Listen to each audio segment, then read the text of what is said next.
So on the 7th of August, Trading 212 issued their new terms and conditions, and finance and investment YouTuber Sasha Yanshin put a video together that caused quite a stir. In fact, he went as far as saying, "This is incredibly worrying." I'll put a link to that video in the description below. In the aftermath, Sasha posted in his YouTube community section this: "I have received a lot of serious abuse, threats and public disclosure of my private information, as well as orchestrated efforts to destroy my livelihood. This has come from two main sources: groups who do not welcome criticism or debate about products they like or are commercially involved with. New policy: anyone who does not want to have constructive dialogue in the comments will be blocked.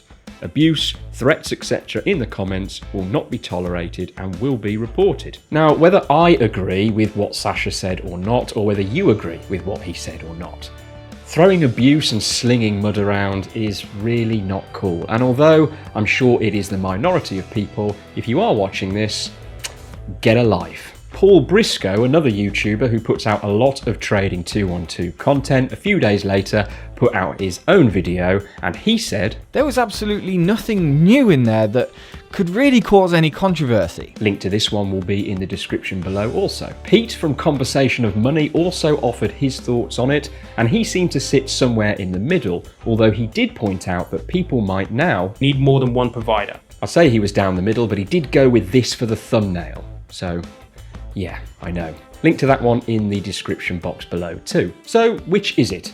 The end of the world as we know it, or nothing new to see here? Well, opinions are like assholes. Everyone's got one. So I'm going to share mine. Opinion. I'm going to share my opinion.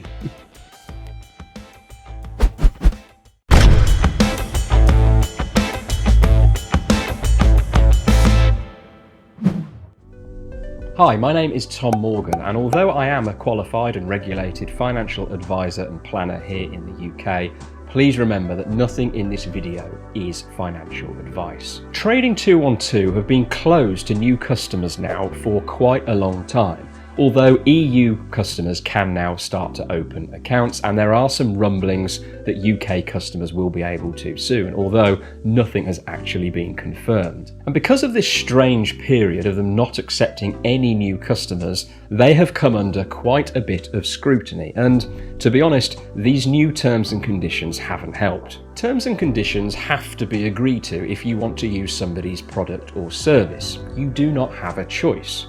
Well, you do have a choice. Like it or lump it. The problem is, T's and C's should be statements of facts. They shouldn't be open to interpretation.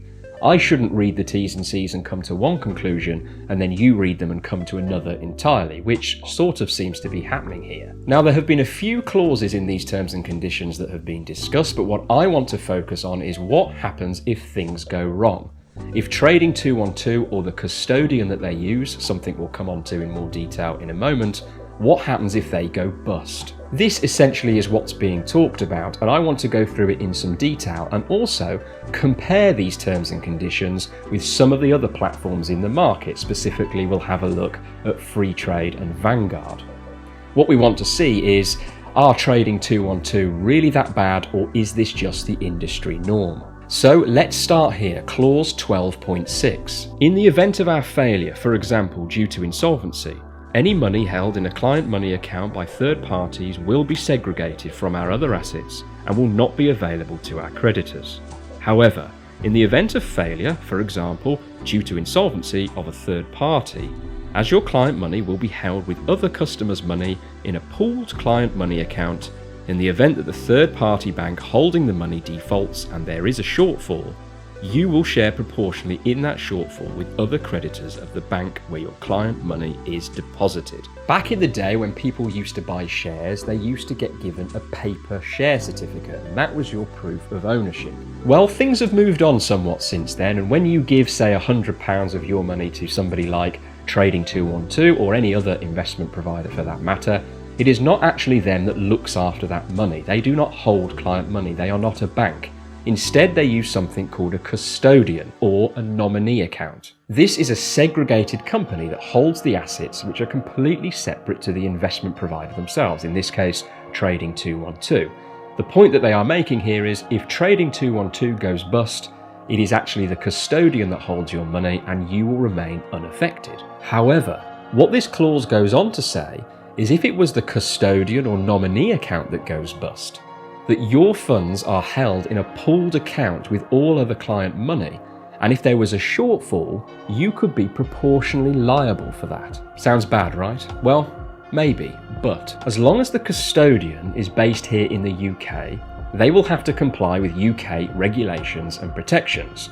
And what that means is that you will be protected by the Financial Services Compensation Scheme up to the value of £85,000. Just imagine Boris and his cronies swooping in spandex suits just to save the day. Actually, don't imagine that. But let's take a look at the next clause, clause 12.7. We may hold client money in a client bank account located in a jurisdiction outside the UK. The legal and regulatory regime applying to any such bank will be different from that of the UK, and in the event of the insolvency or any other equivalent failure of that bank, your money may be treated differently from the treatment which would apply if the money was held with a bank in the UK. What they are essentially saying here is that they may choose to hold a custodian account outside of the UK, and therefore outside of UK jurisdiction, regulation and protections. Another reason maybe just to hover the hand over the panic button? Well, maybe, but let's have a look at clause 12.9. We will take all the necessary steps to ensure that the client's funds are safeguarded. Specifically, we will maintain records and accounts enabling us at any time and without delay to distinguish funds held for one client from funds held for another client, maintain records and accounts in a way that ensures their accuracy, introduce adequate organisational arrangement to minimise the risk of loss, introduce arrangements, blah blah blah blah blah. Basically, they will do all they can to keep you safe. You just need to decide whether that's enough and whether you trust them to be able to do that. Moving through the terms a little further, we come to the section entitled Client Assets, whereby clause 13.8 sits, which essentially says exactly the same thing. Your investments will be registered in the same name as those of other clients, pooled together with other clients' investments in an omnibus commingled custody account, like with like.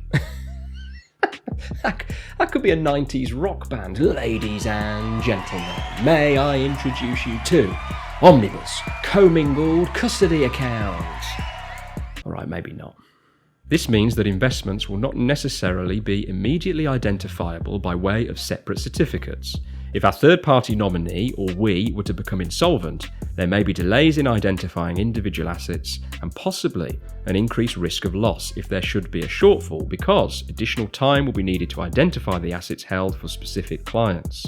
In addition, in the event of an unreconciled shortfall caused by the default of a custodian, you may share proportionally in that shortfall. So what do other big platforms' T's and C's look like? Are Trading 212 putting you at a level of undue risk, or is this just the industry norm? Pete from Conversation of Money took a look at Freetrade and their use of custodian clause, which to be honest said pretty much the same thing. They did, however, make an extra point, which was if they were to use a custodian overseas that therefore wouldn't get the UK levels of protection, they would do all that they could to make sure that in that jurisdiction, the levels of protection given are as close to the same levels here in the UK as possible, which I think, in my opinion, is a bit more strongly worded than what Trading 212 have said. Remember, Trading 212 essentially said that they would do all they could to keep you safe, which is the Diet Coke version of Freetrade's full fat approach. Let's take a look at Vanguard, clause 2.2.5. Investments registered in the name of the nominee are held in an account with those of others on your behalf. This means you are still the beneficial owner of your Vanguard funds and you will have a claim over them even if we and/or the nominee become insolvent. Your investments will not be separately identifiable from those of other investors, but we will keep a separate and up-to-date record of your individual entitlement. However, in the event of our insolvency and a shortfall in the pooled account at the nominee, you would share pro rata with other investors in the amount of the shortfall. So, exactly the same. So in summary, if picked up in isolation, I can see why some of these clauses would spook a few people. It doesn't really help when YouTubers use thumbnails with their pants down and their arses on fire, but hey, we're all trying to get views. In truth, for me personally, there's nothing out of the ordinary here. As my role as an advisor, I've dealt with just about every platform at some point in one way or another. And historically, I actually used to deal directly with a custodian account, cutting out the need for a platform, something as a retail investor you don't get access to do. I've even been involved with a pension company going bust, and the custodian arrangement came in and played out exactly as it should in that example, and nobody lost any money. Whenever you entrust your hard-earned money to any institution, and that includes your bank, you have to bear the risk of what happens if they cease to exist and what happens to what's rightfully yours. That's why here in the UK, we have the regulation and the protection in place that we do. I think the reason that Trading 212 are opening the door to these overseas custodian arrangements is the competitive pressure for them to offer more and more markets available to customers.